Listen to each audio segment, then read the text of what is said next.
రామ్ టాక్కి తిరిగి స్వాగతం. ఈరోజు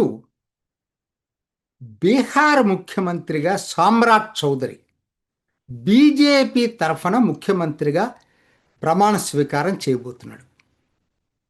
ఇది బీజేపీకి 16వ రాష్ట్ర ముఖ్యమంత్రి. ఇప్పటికి 15 రాష్ట్రాల్లో బీజేపీ ముఖ్యమంత్రులు ఉన్నారు. నేను ఎన్డీఏ తరఫున చెప్పట్లా, ఇంకా చాలా ఉన్నాయి. అవైతే కేవలం బీజేపీకి సామ్రాట్ చౌదరితో కలిపి 16 రాష్ట్రాల్లో ముఖ్యమంత్రులు ఉన్నాయి.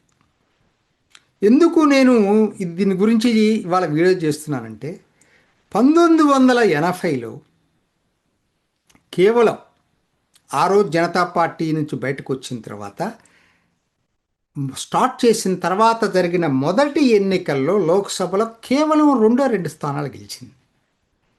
అటువంటి పార్టీ ఇవాళ ఎంతగా విస్తరించిందంటే 16 రాష్ట్రాలకు ముఖ్యమంత్రులు ఉన్నారు.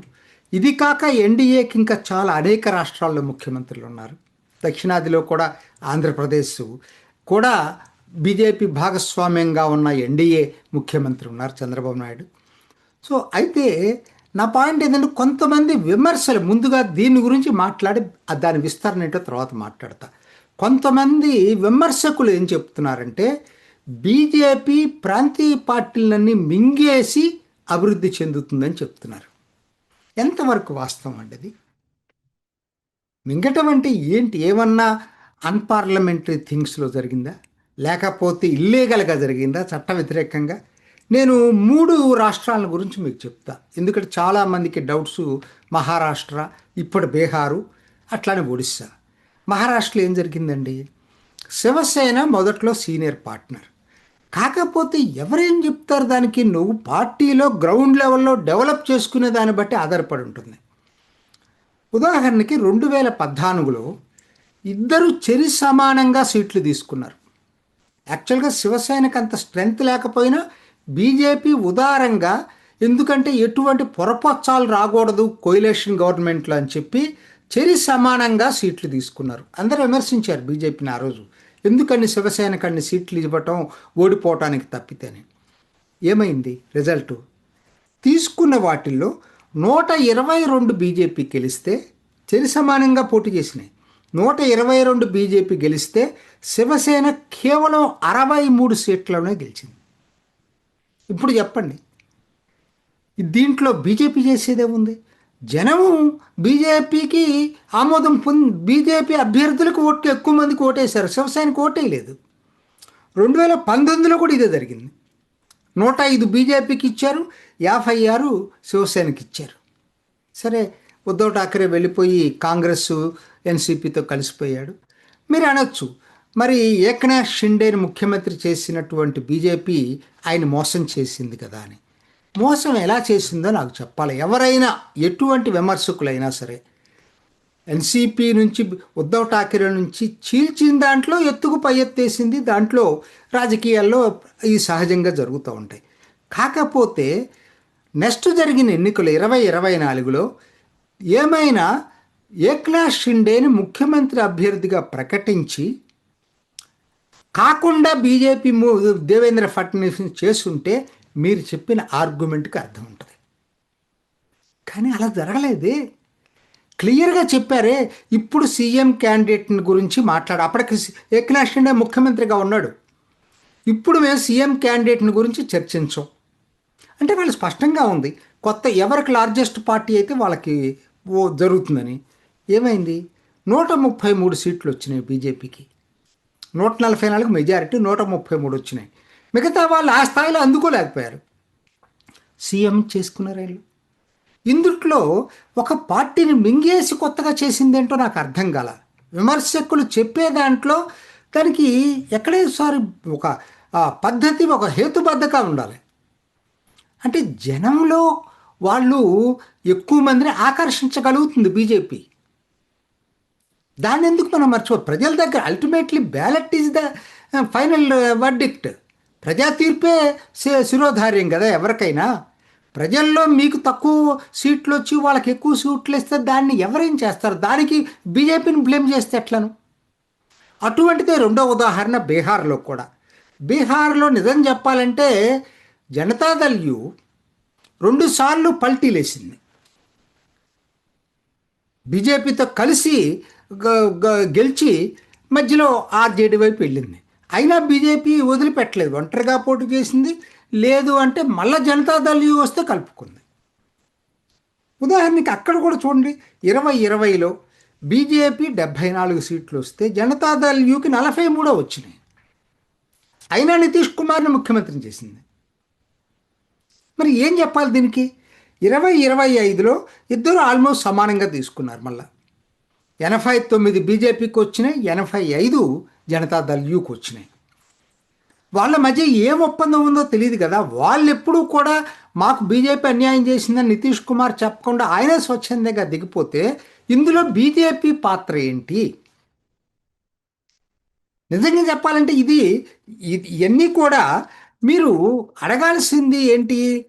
మీకు ఎట్లా జనంలో ఎలా బీజేపీ సంపాదించుకోగలుగుతుంది అనే దానికి బీజేపీ యొక్క ఆర్గనైజేషను స్ట్రాటజీ కావచ్చు, జనం బీజేపీని ఎక్కువ ఆదరించడం కావచ్చు, మోడీ మీద ఉన్న అభిమానం కావచ్చు. పర్టికులర్గా హిందీ ఏరియాలో అయితే అదే ఎక్కువ ఉంటుంది.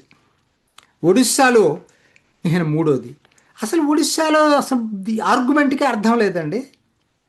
ఎందుకంటే నవీన్ పట్నాయక్ పక్కనుండి వాళ్ళు గెలవలేదు కదా. గత 3 సార్ల నుంచి ఒంటరిగానే పోటీ చేస్తుంది బీజేపీ.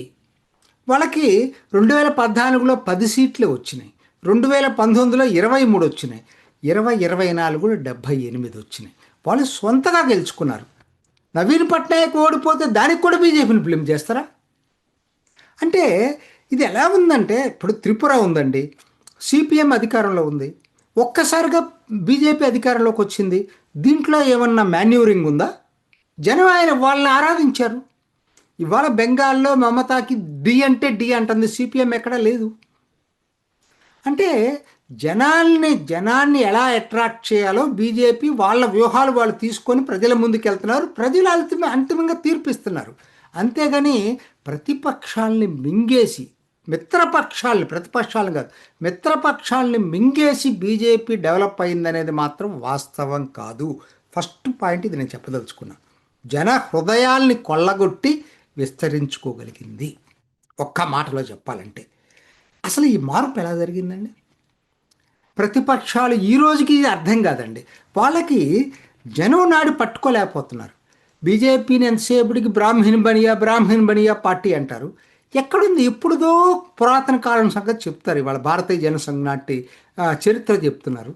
ఇవాళ ఓబీసీల్లో అన్ని పార్టీల కన్నా గట్టి స్థానాన్ని సంపాదించుకోగలిగింది ఎవరు? ఇవాళ బెంగాల్ ఎన్నికలు జరుగుతున్నాయండి. ఎస్సీ ఎస్టీ బీసీలు అందరూ ఎవరి వైపు ఉన్నారు? తృణమూల వైపు లేరు, బీజేపీ వైపు ఉన్నారు. మరి ఈ అబద్ధ ప్రచారాలు తప్పితే వాస్తవంగా వాళ్ళు జనాల్లోకి వెళ్ళి అట్రాక్ట్ చేయగలుగుతున్నారు, బలహీన వర్గాలనే అట్రాక్ట్ చేయగలుగుతున్నారు. దాంతోపాటు దాని విధానాలు, జాతీయ విధానాలు తీసుకోవటం. ఇంతవరకు స్వతంత్రం వచ్చిన తర్వాత ఈ పద్ధతుల్లో జాతీయ భావాల్ని పెంపొందించిన పార్టీ లేదు.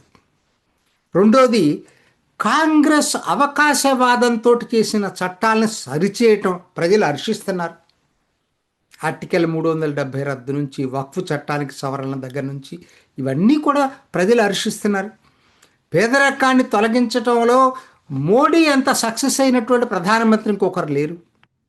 ఆర్థిక అభివృద్ధిని ప్రపంచంలోనే మేజర్ ఎకానమీస్లో అత్యంత వేగంగా వృద్ధి చెందే దేశంగా తయారు చేయగలిగాడు. ఇవన్నీ కారణాలు. దీనితో పాటు అందరు అనుకుంటున్నట్టు బీజేపీ ఏదో మరి కన్జర్వేటివ్గా అసలు మిగతా వాళ్ళకి దగ్గరకు రానివ్వదనేది వాస్తవం కాదు. ఇది కూడా మీరు తెలుసుకోవాల్సిన అవసరం ఉంది. చాలా ఫ్లెక్సిబుల్గా మారింది బీజేపీ. ఒక్కసారి నేను చెప్తానండి, అసలు 16 రాష్ట్రాలు, దీనికి ముందుగా ఒక్కసారి ప్రస్తుత 16 రాష్ట్రాల బీజేపీ ముఖ్యమంత్రులు ఒకసారి చూడండి. నేను చెప్పింది ఇది ఎన్డీఏ కాక కేవలం బీజేపీ 16 మంది లిస్ట్ ఇచ్చాను, చూసుకోండి ఎంతమంది ఎక్కడెక్కడ ఉన్నారనేది. అంటే ఇవన్నీ కలిపితే 64% జనాభానికి రిప్రజెంట్ చేస్తుంది వాళ్ళ బీజేపీ. 64% జనాభాని 16 రాష్ట్రాల్లో. ఇది చిన్న విషయం కాదు. సరే, నేను ఇప్పుడు చెప్పాను కదా, ఫ్లెక్సిబిలిటీ ఎందుకు అది డెవలప్ అవుతుంది అనేది ఆర్గానిక్గా డెవలప్ అవుతుంది, ఇనార్గానిక్ కూడా డెవలప్ అవుతుంది. వ్యూహాలు అంత పటిష్టంగా చేసుకుంది. ఇప్పుడున్న ముఖ్యమంత్రులు, ఇప్పుడు ఇందాక ముఖ్యమంత్రులు చెప్పాను కదా, అందులో 5 గురించి చెప్తాను నేను. సామ్రాట్ చౌదరి ఈరోజే ప్రమాణ స్వీకారం చేస్తున్నాను. ఆయన మూలాలు ఎక్కడున్నాయండి? ఆర్జేడీ జనతాదళ యు. హిమంత బిశ్వ శర్మ మూలాలు ఎక్కడున్నాయి? కాంగ్రెస్. ఆయన గుర్తించకుండా ఆయన్ని బయటికి పంపించింది కాంగ్రెస్, ఒడిసి పట్టుకుంది బీజేపీ. పేమ ఖందు కాంగ్రెస్, పీపీఏ అక్కడి నుంచి బీజేపీకి వచ్చాడు. మాణిక్ సాహా త్రిపుర సీఎం కాంగ్రెస్ నుంచి వచ్చాడు. వైకే సింగ్ ప్రస్తుత మణిపూర్ సీఎం టీఎంసీ నుంచి వచ్చాడు. వాళ్ళు ఇనార్గానిక్ కూడా అందరినీ అట్రాక్ట్ చేయగలుగుతున్నారు. మాజీ ముఖ్యమంత్రులు బసవరాజు బొమ్మాయి జనతాదళ్ యు నుంచి వచ్చాడు. సర్వానంద్ సోనోవాల్ అంతకుముందు అస్సాం ముఖ్యమంత్రి, ప్రస్తుత యూనియన్ మినిస్టరు, ఏజీపీ నుంచి వచ్చాడు, అస్సాం గణపరిషత్ నుంచి. అర్జున్ ముండా జార్ఖండ్ ముక్తి మోర్చా నుంచి వచ్చాడు, జార్ఖండ్కి ఒకనాడు మాజీ ముఖ్యమంత్రిగా చేసిన వ్యక్తి. ఎన్ బీరేన్ సింగ్ పాత మణిపూర్ ముఖ్యమంత్రి, డిఆర్పిపి కాంగ్రెస్ ఇటు నుంచి వచ్చాడు. ఎందుకు నేను వీటిని గురించి చెప్పాల్సి వచ్చిందంటే, బీజేపీ అందరూ అనుకుంటున్నట్టుగా అదేదో ఒక కన్జర్వేటివ్గా ఒక సెక్షను ఏదో కొంతమందికే సంబంధించిన పార్టీగా లేదు, మారింది. వాళ్ళు చాలా ఫ్లెక్సిబుల్గా అందరినీ ఇముడ్చుకోగలుగుతూ ఉంటే ఒక బిగ్ టెంట్ బీజేపీ వాళ్ళ దేశంలో వైవిధ్యభరితమైనటువంటి టెంట్ కింద మారింది. ఒకనాటి కాంగ్రెస్ అది, ఒకనాటి కాంగ్రెస్ అలానే ఉండేది. ఇవాళ దీన్ని సిస్టమేటిక్గా ఆ విధంగా డెవలప్ చేసుకుంటే నాకేమనిపిస్తుందంటే, 1950లో స్వాతంత్రం వచ్చిన వెంటనే ఉన్నటువంటి కాంగ్రెస్ యొక్క స్థాయి, అప్పటి కాంగ్రెస్ స్థాయి ఈరోజు బీజేపీకి వచ్చింది. అంటే నిజమైన జాతీయ పార్టీగా బీజేపీ విస్తరించగలిగింది. ఇది ఈనాటి రామ్ టాక్. ఇంకొక ఎపిసోడ్లో మళ్ళీ కలుసుకుందాం. నమస్తే. చూసారు కదండి, మరి ఈ వీడియో కనుక మీకు నచ్చినట్లయితే ఒక లైక్ కొట్టేసి మీ అభిప్రాయాన్ని కూడా కామెంట్ బాక్స్లో తెలియజేస్తూ ఇలాంటి ఇంట్రెస్టింగ్ అప్డేట్స్ కోసం మా ఛానల్ని సబ్స్క్రైబ్ చేసుకోండి.